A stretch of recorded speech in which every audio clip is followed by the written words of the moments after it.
Hello students, welcome to this session. So today we are seeing the 100 test released on this NT app.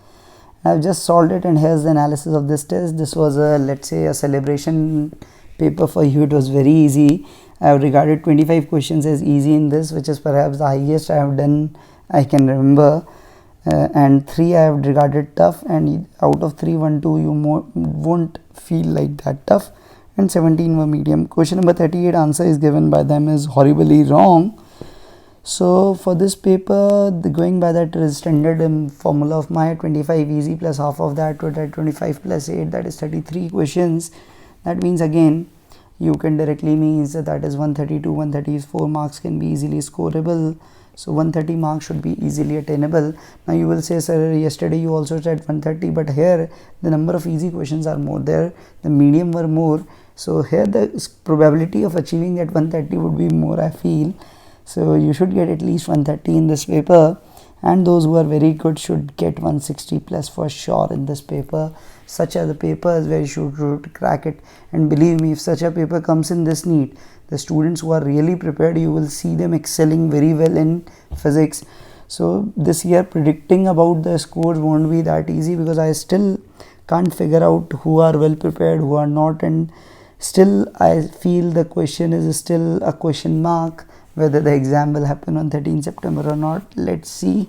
So let's see this paper first. So let's begin this test number 100.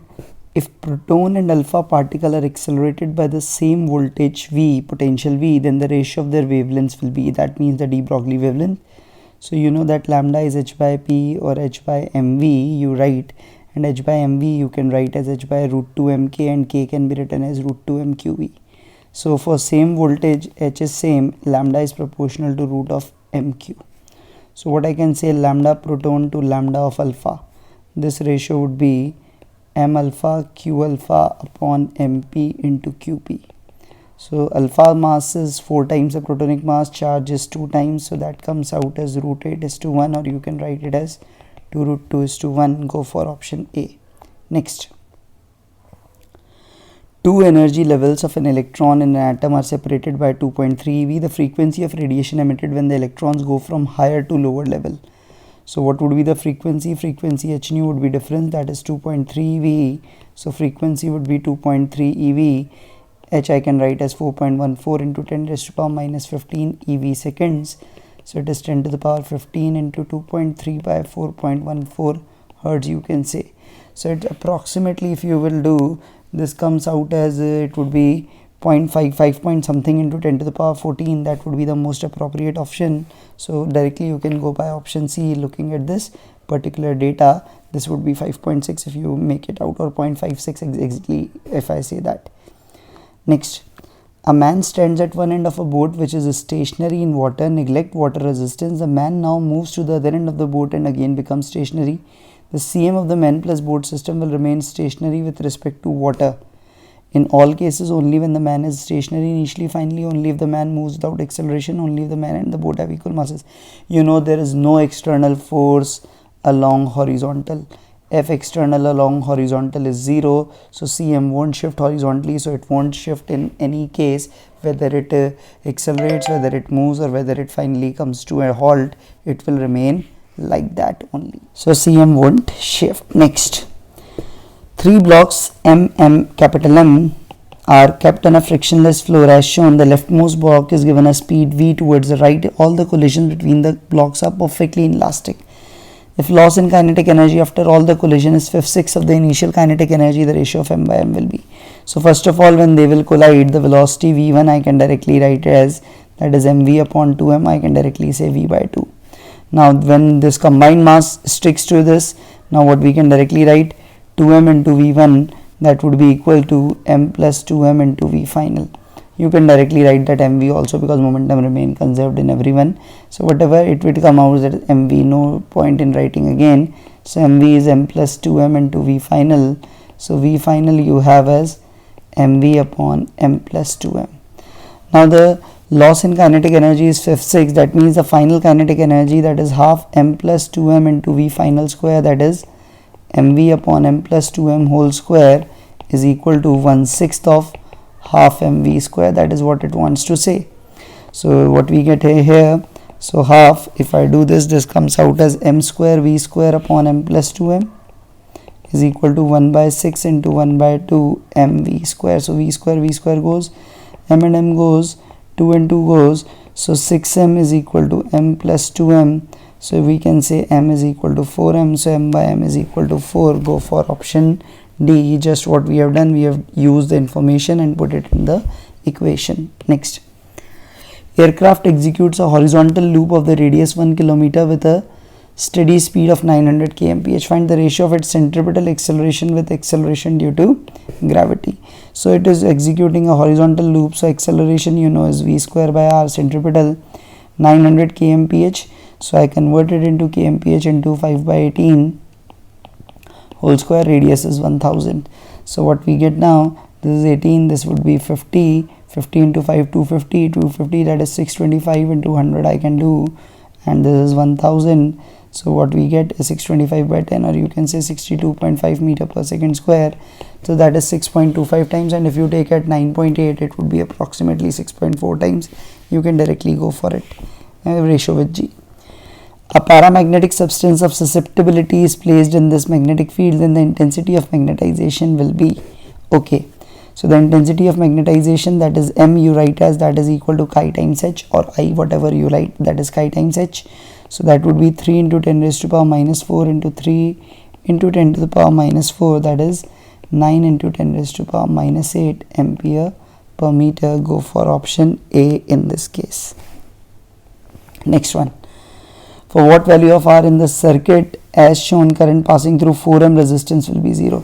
So 4 ohm resistance will be 0, that means if I say this is 0, this is 6, no potential, so no current, that means this will remain 6 volt only. This will be 4 volt, this will be 10 volt. So now what we have here, what we can say, no current is flowing through it, so only the single loop is effective. That means the current I here and I here will be same. So here the current, you can make it out, the potential drop is 4, so 4 by 2, that is 2 ampere, that is you have got. So this 2 ampere also flows here, and you have a drop of 2 volt, that means this R is 1 ohm.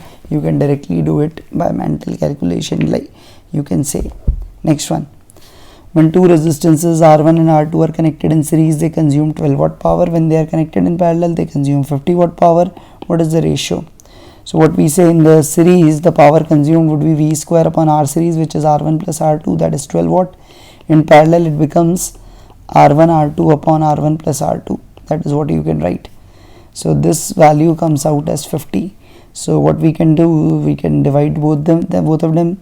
So V square goes, what we will get now would be that this would be R1 plus R2 here. So what we will get, let me write it, R1 R2 upon R1 plus R2 divided by R1 plus R2, that will come out as 12 by 50, or you can write it as 6 by 25. Or what we can do, R1 R2 upon R1 plus R2 whole square is 6 by 25, that is what we are getting here. So what we do, we can write it as R1 square plus R2 square plus 2 R1 R2 upon R1 R2, I have reversed it, is equal to 25 by 6. So if I divided, what we can divide the complete thing by R1 square on both sides. So what you will get, 1 plus R2 by R1 whole square plus 2 R2 by R1 you will get, and here what you will get here is dividing by R1 square, so it would be again R2 by R1, that would be 25 by 6 here. So I can write here this R2 by R1 as x, if I write, so it would be 6 plus 6x square plus 12x is equal to 25x, 6x square minus 13x plus 6 is equal to 0. So this is 6x square minus 4x minus 9x plus 6 equal to 0. Take 2x as common, 3x minus 2, take minus 3 as common, 3x minus 2 equal to 0. So x is either 2 by 3 or 3 by 2, both values are coming, that means R1 by R2 is either 3 by 2 or 2 by 3. So as per this, option C will be the appropriate one. You can do by doing this. Okay, so there might be some better methods also. I have done by this method. You can find it out if you can do it more smartly.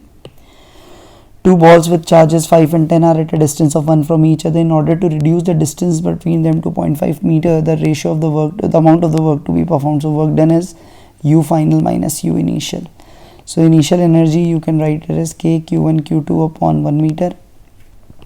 Final would be equal to K Q1 Q2 upon 0.5 meter, or you can say that is twice of U initial. So this would be come out as U initial. So if I calculate this value of U initial, K is 9 and 10 की power 9, Q1 Q2 is 10 into 5, 15 to 10 raised to power minus 12 over 1. So 15 to 9 is 4, 15 to 10 raised to power minus 3, so that is 0.45. So we'll go for 0.45 joules. That is the answer here. Next one. The electric field intensity at all points in space is given by this. Okay, a square frame LMNO, okay, of side 1 meter is shown in figure. The point N lies in the XY plane. Okay, and the angle between the line ON and the x-axis is 60 degree, and the flux of electric field through the frame is going to be. So first of all, write the area vector for this first of all. So the area vector for this you can directly say would be perpendicular to this. So it would be perpendicular to this. That means if I say it will be perpendicular to Z, that would be, it would be in XY plane, and if I write it, it would be perpendicular, let's say like this. So if it is perpendicular to this, so what we can make it out, if this angle is theta, this angle would be equal to 90 minus theta, you can write. So this would be the area vector. So what I can write it is area vector, that is 1 meter square, and unit vector would be what I can write, cos of 90 minus theta I cap plus minus sine of 90 minus theta j cap, you can write like this. So it would be 1 meter square, what I can write as cos of 90 minus theta would be sine theta, so sine 60 degree I cap minus cos 60 degree j cap. So it is 1 meter square, cosine 60 is root 3 by 2 I cap minus 1 by 2 j cap I can write. So the flux you write it as, because it is a uniform field, flat surface, E dot A. So if I do, and here better I should write magnitude only, because it is not a closed surface, so that you can have that plus minus thing. So if I do that, E dot A, this is root 3, this would be root 3, so root 3 into root 3 by 2, that is 3 by 2. Let me put this as plus root 3 by 2, this is minus 1, this is minus half, that will become plus half, so it is 2. So this is 2 volt per meter, 2 volt meter, you can directly go for this flux value here. Next. Two identical wires A and B have the same length L and carry the same current I. Wire A is bent into a circle of radius R and wire B is bent to form a square of side A. If B1 and B2 are the value of magnetic induction at the center of the circle and the center of the square respectively, then the ratio of B1 by B2 is. So first you say this is bent into circle, so L is equal to 2 pi R. So R is equal to L by 2 pi. So the center field would be what we write, mu naught I by 2R. That is what we, the expression we say. So mu naught I by 2R, and R is L upon 2 pi. So it comes out as mu naught pi I by L. That is the first field that we are getting. Now for the square frame, this L would be equal to 4 times A, or A is equal to L by 4. And for the square frame, if I calculate the field at the center, it would be addition of these 4. So let's say write from 1 and multiply it by 4. So that would be 4 times. If I write due to this, this would be mu naught I upon 4 pi R. R, what do you have? R you have as A by 2, and it would be cos 45, so 1 by root 2 plus 1 by root 2, and 4 times we have done. So it is B2. So this B2 thing comes out as this 4 and 4 I can cancel up. So it is mu naught I upon pi A, 2 goes up, 1 by root 2 plus 1 by root 2, that is root 2. So that comes out as 2 root 2 goes up. So this A is what you have, L by 4. So if I write it as L by 4, it comes out as 8 root 2 mu naught I by pi L I can write. So the ratio of B1 is to B2 if you will do. So all thing will cancel up. This will remain pi here, and it would be 8 root 2, and this is pi square. So it is pi square by 8 root 2. That is what I am getting. So go for option B here. Next one. In a series LCR circuit, resistance R is 10 ohms. Impedance is also 10 ohms. That means it is at resonance, that is 0 degree. You can directly say Z is equal to R. That's an easy one. Satellite moves around the earth in a circular orbit of radius R, making 1 revolution per day. Second satellite moving in a circular orbit moves around the earth once in 8 days. The radius of the orbit is. So it is 1 revolution per day. So the first one is a time period 24 hours. The second moves once in 8 days. So it will have a time period of 24 into 8 hours. So what we can say, we know T1 square upon T2 square would be equal to R1 upon R2 whole cube. That is what you can write. Okay. So what we have, so 24 upon 24 into 8 whole square is R1 over R2 whole cube. So you can directly make it, this is 1 by 64 is R1 by R2 whole cube. So what we get, R1 by R2 is 1 by 4, so R2 is 4 times R. You can directly go for option B in this case. Simple Kepler's law application, third law that you study. Next, two spheres of M and M are situated in air, gravitational forces F. If the space is filled with a liquid of specific gravity 3, remember here there isn't epsilon or the dielectric constant. Gravitational force is independent of the medium, so still the force is going to remain F. It won't become F by 3 or 3F. So don't do this mistake. This is a very basic thing, that is the difference between Coulombic and the gravitational force of given by Newton. Two solid spheres R1 R2 made of same material have similar surfaces. These are raised to the same temperature and then allowed to cool under identical conditions. The ratio of their initial rates of loss of heat will be, or rate of loss of heat that you write as H, you write it as sigma EA T to the power 4 minus Ts to the power 4. Now these factors are all same, so it will only depend on A. So H is proportional to A and A is proportional to R square. So you can directly say it is proportional to R1 square by R2 square. Directly you can write. Next, an ideal gas is found to obey an additional law, P square V or Vp square is constant. Gas is initial temperature T, volume V. When it expands to volume 2V, the temperature will now become. So what you have here, you have this P square V equal to constant, that is the law it follows, and we know PV is equal to nRT. So P square V is constant, or you can say P into PV is constant, and if I write P, this will be, P will become what I can write, nRT by nRT, sorry, PV equal to nRT. So P into nRT, but we need a relation between V and T, so don't go by this, write P instead. Write P instead as nRT by V into V square V is equal to constant. So what you get here, from here you get T square is proportional to V, that is what you will get. So T square is proportional to V, so if, or you can say V is proportional to T square, so V is doubling, so temperature will become root 2 times only, so that will become root 2T. You can directly go for it. Next one, a mole of an ideal diagas undergoes a transition A to B along a path AB as shown in figure. Okay, so the change in internal energy during the transition. So how we will do this, the change in internal energy delta U, you write it as NCV TB minus TA I can write, and because it is dia I can write CV as 5 by 2R, so it is 5 by 2 nRTB minus nRTA, and at any point for ideal gas nRT is PV, so this is PBVB minus PAVA. You must have done such a calculations in your practice definitely. So PBVB, this is 2 into 6, 12 into 10 to the power 3, taking the units into consideration. This is 5 into 4, that is 20 into 10 to the power 3.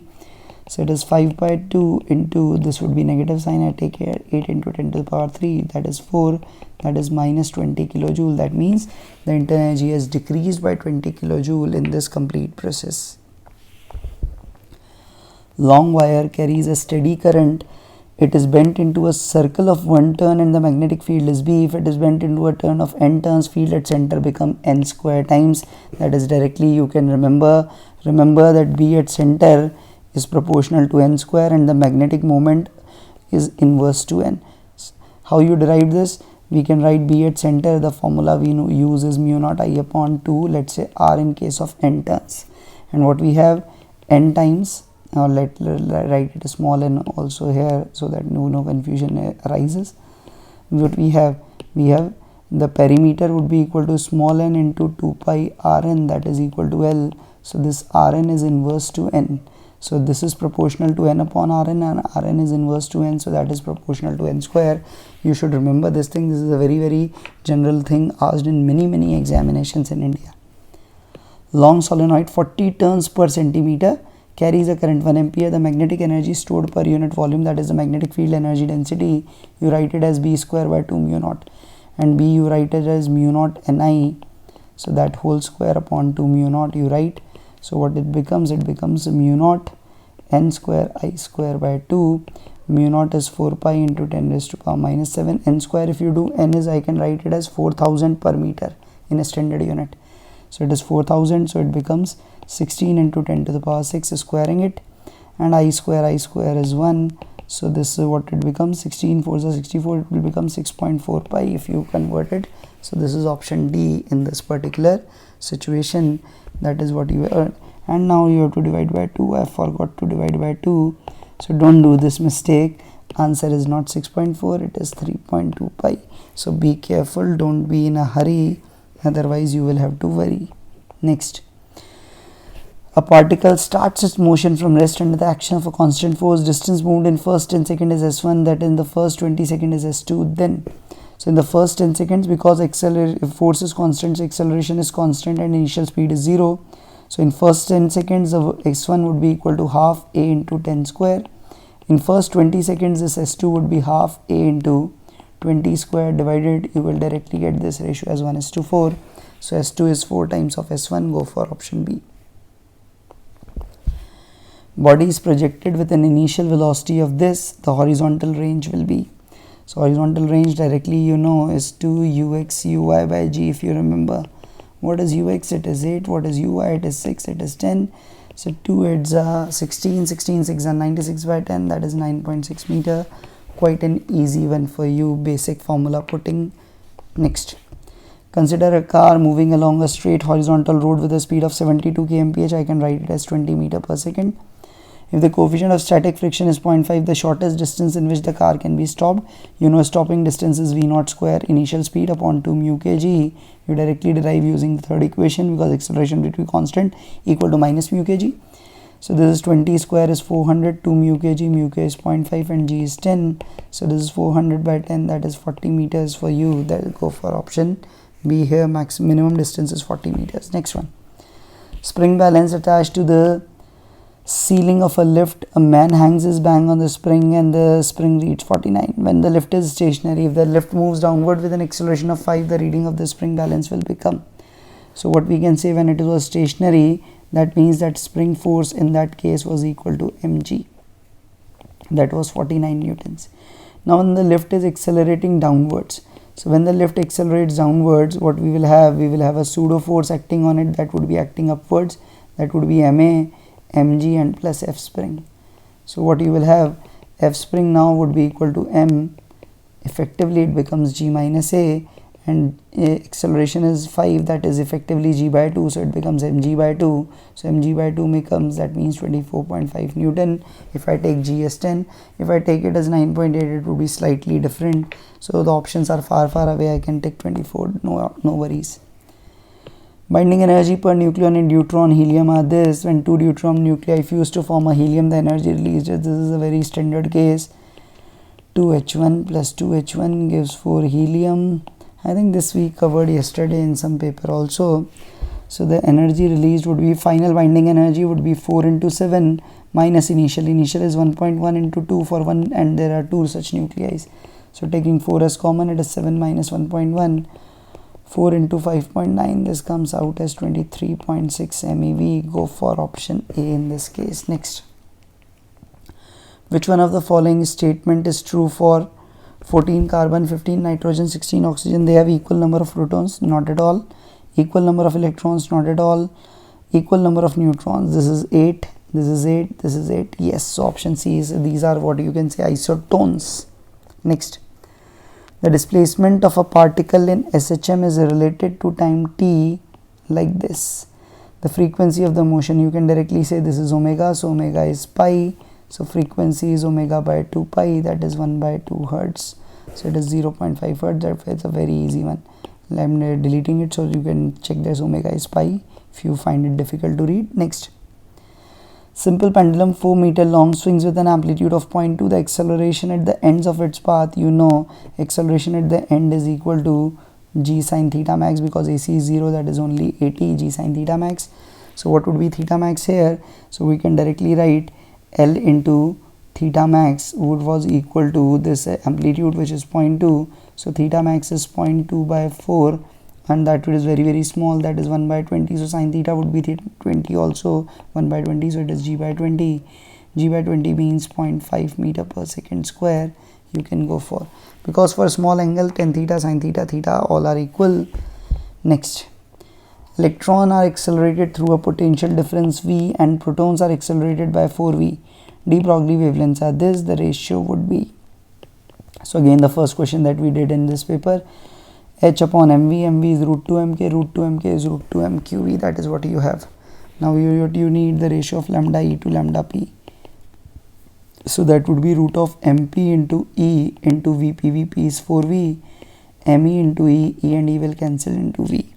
So what it becomes 2 times root of mp by me, that is what you can write. So go for option D in this case. Next one, metal surface illuminated by light of given intensity and frequency to cause photoelectric effect. If the intensity is reduced to 1/4, then the maximum kinetic energy it will remain same. It doesn't changes because it only depends on frequency. Go for unchanged. That's a very basic question based on the concept of this photoelectric effect. Two tubes are in series. The radius of A is R and of B is 2R. If water flows through A with speed V, through B will be. So what we will use, continuity equation. AV is constant. So if the radius becomes 2R, that means area becomes 4 times. So the velocity will become 1 by 4 to make AV constant. So that would be V by 4. Go for option C. Again a very easy application. Next, water pump rated to 400 watt has an efficiency of 75%. If it is employed to raise water through a height of 40 meter, the volume of water drawn in 10 minutes is going to be. So effective power output, first of all, would be 75%, that is 300 watt. So what this power is, you write it as work done per unit time, and work done here would be in increasing the potential energy, that would be d by dt of u is what you write as mgh. So you can write it as dm by dt, that is the amount of water per unit time, into gh. So that is 300. So this dm by dt, if I solve it, this comes out as 300 upon 10 into 40. So this goes, this is 3 by 4. What we can write it as in standard unit kg per second. So in 10 minutes what it can pump out, 3 by 4 kg per second into 10 minutes is 600 seconds. Second goes, this is 150 into 3, that is 450 kg, which is 450 liters you can say, or you can write 0.45 meter cube, because the density of water is what you can write 1 kg per liter or 10 to the power 3 kg per meter cube. Go for option A here. Next one, ray of light suffers a minimum deviation when incident on equilateral prism of index root 2. The angle of deviation is, okay, so the angle of deviation is root 2 would be, I can write that as standard result, sine of del min plus A, which is 60 by 2 upon sine of A by 2, which is sine of 30 degree. Sine 30 is 1 by 2, so it becomes 1 by root 2 is sine of del min plus 60 by 2. So this is what you can make it out, that means this angle would be sine 45 is 1 by root 2, so this is 45.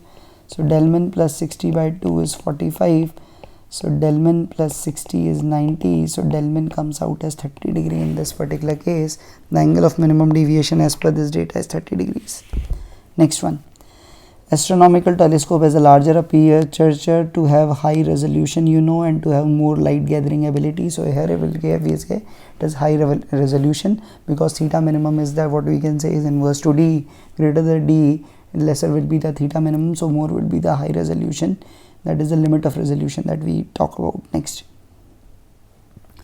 solid cylinder rolls down an incline of h. What is the velocity of the cylinder when it reaches the bottom? You directly know, in this case velocity is root 2 h gh by beta, no energy loss, and this it is directly we can write, we have done it many times. Beta for solid cylinder is 7 by 5, so it becomes root 10 gh by 7. You can write it as solid cylinder, sorry it is not sphere. I was lucky that the options are not there. Solid cylinder means beta is 3 by 2, so it is root 4 gh by 3. So go for option C. Next, diameter of a flywheel is increased by 1%, increase in its mi would be. So what we say, I is equal to mr, proportional to mr square, whatever it would be, disk or ring, of it doesn't matter. So if diameter is increased by 1%, radius will also be increased by 1%. For small changes, you can say delta I by I would be twice of delta r by r. So it will increase by 2% for sure.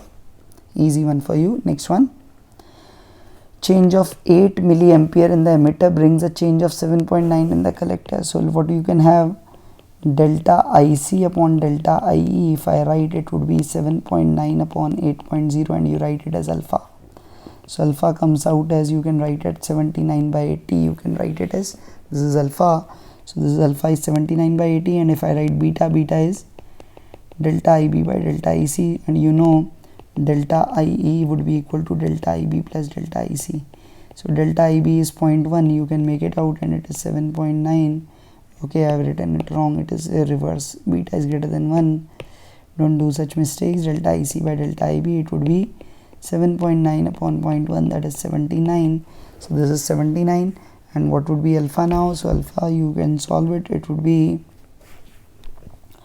I can write 0.790 would be 9, 720, you are left with 70, 700 will give you, 8, 700, so 64, that is 0.98 something, so 0.99 would be closer, I suppose, so go for option D here. Next, common emitter amplifier, voltage gain 50, input impedance 100, output impedance 200, power gain would be, you know, AV is equal to beta RC by RB, or you can say output upon input resistance. So beta from here comes out as AV is 50, input is 100, output is 200, so 15 200 by 200, so that comes out as 25. So power gain you write as voltage gain into current gain, so that is 25 into 50, that comes out as 1250. Go for option C in this case. Next, the pressure of an ideal gas is increased by keeping the temperature constant.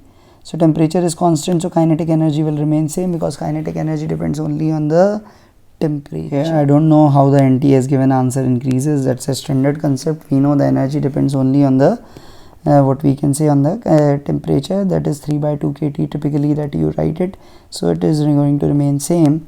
The answer given by NT is surely wrong. The unit of Stephen's constant is, and now if you know or if you don't know, let me try it. What we write, we say the energy radiated, or you can say that is the power radiated, sorry, that you should write the power radiated, H is equal to sigma E, E is unitless, so no meaning for black body, you write it sigma AT to the power 4. So this unit is what? This is meter square, and this is Kelvin to the power 4. So this sigma unit will come out as, you can directly make it out, what, per meter square per Kelvin to the power 4. Go for option C here. Next, 2 point white dots are 1 millimeter apart on a black paper. They are viewed by an eye of pupil diameter 3 mm. What is the maximum distance at which these can be resolved? You take the wavelength of the light to be like this. So what maximum distance? So what we can say, let's say this separation between these two, let's say this would be small l, and let's say this would be, this distance be d, and here is your eye.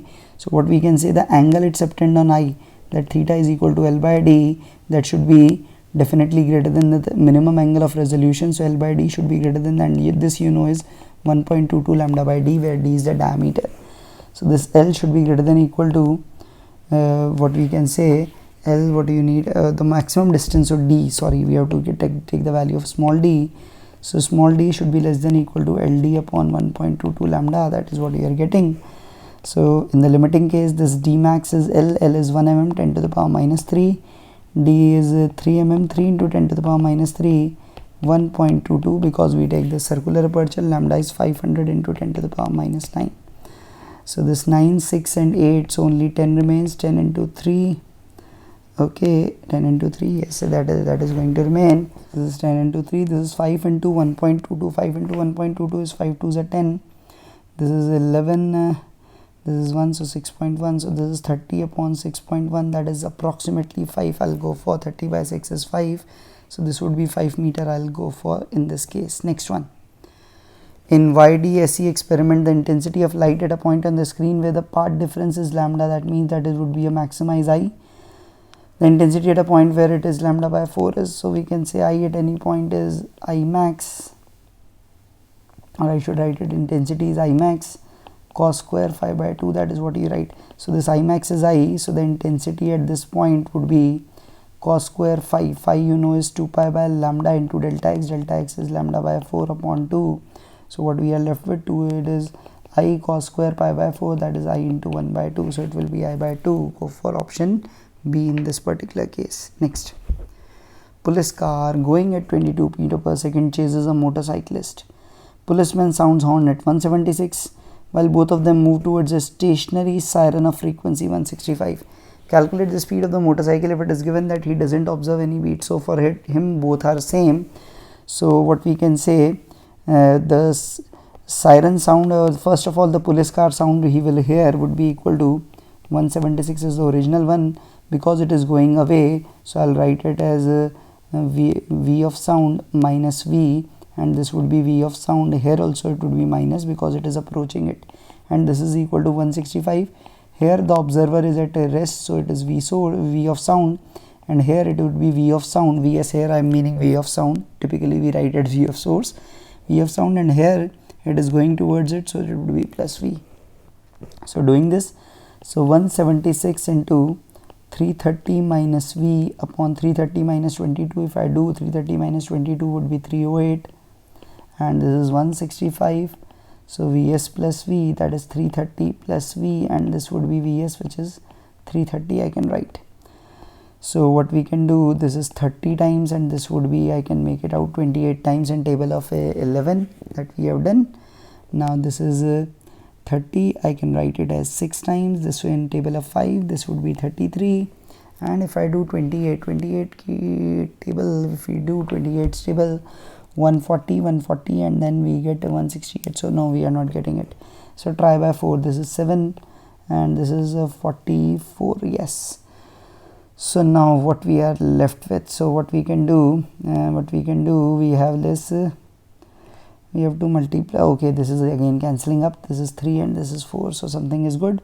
So multiply it. 6 4s are 24 into 330 minus v, 7 3s are 21 into 330 plus v, that is what we are getting. So what we have, 24v, 21v, take it there, that is 45v, 330 common, it would be 24 minus 21, that is 3. So v is 330 into 3 by 45, so this would be 15, and in the table of 15 LS you get, that is equal to 22. So answer is 22 meter per second. That is the answer that you will get after solving all this. Next, the fundamental frequency of a sonometer wire is n. If the length and diameter of the wire are doubled, keeping the tension same, then the new fundamental frequency is. So that fundamental frequency, that is n is 1. So what we write typically as v by 2l, and v is root t by mu, and mu we write as rho into a upon l. Now the length and diameter are doubled, keeping the tension same. So this is same. What we have done, length is doubled, diameter is doubled, that means area is 4 times. So area, this factor will also get doubled, so it will come down, so it would be 1 by 4. So you can directly go n by 4, because that 2 will come from here, that 2 come from here, so that would be n by 4. You can directly go. Next, for an ideal gas, the specific heat at constant pressure Cp is greater than the specific heat at constant volume Cv. This is because there is a finite work done by the gas on its environment when its temperature is increased while the pressure remains constant. Yes, that is the precise reason. Delta U is same, but here you have to do some work. In Cv case, you don't have to do any work. And let me check other options also. Volume constant, this is wrong. Pressure of the gas remains constant, temperature remains constant, no internal energy at constant pressure is more at constant volume, it is also false. So option A is the easiest one for you. Last one. Work energy theorem states that the change in kinetic energy of a particle is equal to the work done on it by the net force. Yes, you can say. This is the option A. You can directly say W net is delta K. That is what you write. So this is the option A that is coming out. So this was today's paper, test number 100. So it was 71st test that I am solved in this 71 days, and really thanks for all the love and appreciation that you have given to me. That has really been a booster for my morale, and never expected such a reaction when I first started. So thanks for liking these videos. Do share them to other aspirants. Now the exams are coming closer. All the best. Thank you.